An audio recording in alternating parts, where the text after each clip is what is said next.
And there's a reason why Pakistan wants more trade with India, why Pakistan is looking to buy Russian oil, because the global economic outlook is quite dull.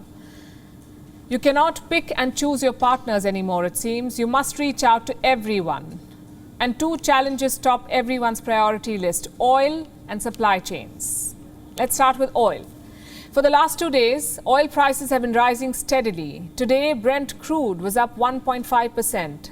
That's more than $117 billion per barrel. $117 per barrel. What explains the surge? Two things. Number one, the European Union's partial ban on Russian oil. By the end of 2020, they will cut 90% of Russian imports. And that decision has sent prices spiraling. Reason number two, the brutal lockdown in Shanghai is coming to an end. As the city reopens, so will the factories, which means China's oil demand is slated to increase. And these two factors are driving up oil prices. For you and me, that means inflation. Unless oil prices come down, inflation will remain high. So what's the fix? Oil-producing countries must increase output. If they produce more oil, prices will come down. But Gulf states have been reluctant to do that. And the reason is quite simple. Higher prices mean more profits for them. So the likes of Saudi Arabia and the UAE have refused to increase output.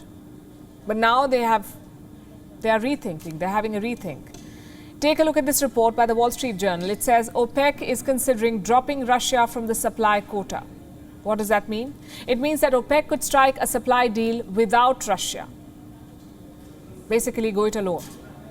And if that happens, the Gulf states will be free to increase their oil output without Russia to stabilize the oil markets. But why now? Because Russia is proving to be a liability. Their oil output is expected to fall 8% this year, but OPEC's plan is to gradually increase production. In other words, the two sides are moving in opposite directions now. The solution is to strike a deal without Russia. In fact, this has been done before. Iraq was excluded in the 1990s because of sanctions. So were Libya, Venezuela, and Iran. OPEC's next meeting is scheduled for Thursday, and by then we will have a better idea about oil's future. And like I said, oil is just one challenge. The other is supply chains. Here too, the culprits are the same. Russia's war in Ukraine and China's zero-COVID lockdown in Shanghai. Both factors have strained global supply chains. Some companies are looking for newer options, like Apple. Since the last decade, China has been their major production center. iPhones, iPads, most Apple products were made in China. But now it is slowly changing. Apple is planning to shift some iPad production to Vietnam. China was too volatile for them, so they're moving out. And it's not just gadgets. Supply chain issues are affecting food exports as well. Take Malaysia, for example. Normally, they export 3.6 million whole chickens every month.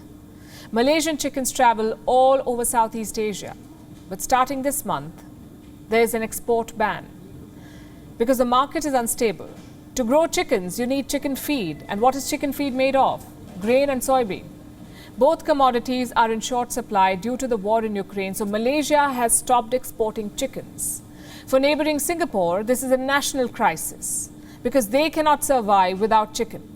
In fact, chicken and rice is the undeclared national dish of Singapore. Just ask this resident.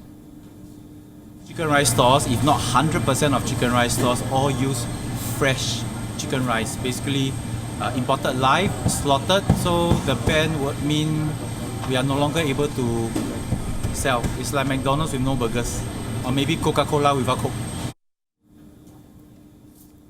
Coca-Cola without Coke, he says. Clearly, chicken is more than just food in Singapore. Such supply chain issues are being reported all over the world, in fact. In the US, there is baby formula shortage. And to fix that, Joe Biden is organizing a roundtable today. Top infant formula manufacturers are expected to attend this meeting. Now, most experts agree that this crisis is temporary. Once the lockdowns end, once Russia's war is over, the supply chain should return to normal. But even then, we must focus on building new ones, new and more resilient supply chains, because the current ones are too volatile. If you think about it, two men have single-handedly upset our budgets. Xi Jinping with his illogical lockdowns and Vladimir Putin with his war on Ukraine. Certainly not the hallmark of a reliable system. WION is now available in your country. Download the app now and get all the news on the move.